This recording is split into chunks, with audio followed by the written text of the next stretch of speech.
Ngayon po ay lumako na po tayo sa pinakaantay na bahagi ng kasal, ang pagbibigay po ng halik ng pag-ibig. Kiss the Maaari bride! ibigay ang halik ng pag-ibig sa bawat isa. Huwag na po kayong mahiya. Matagal nyo na pong pinractice yan. Ay, Diyos ko. 10 seconds, walang tanggalan. Okay lang mga sir po. Sige po. 10, 9, 8, 7, Ay, tama na.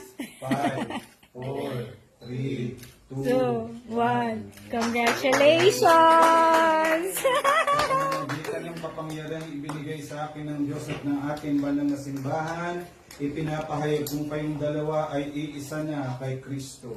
Sumayin Panginoon At sumayin. Pagpalain kayong lahat ng makapangyarihang Diyos Ama, Diyos Anak at Diyos Espiritu Santo. Umayo kayong payapa upang mahalin at paglingkuran ng Panginoon. Salamat sa Diyos. Bigyan po natin ng masigabong palakpakan ng mga kapatid natin. Congratulations!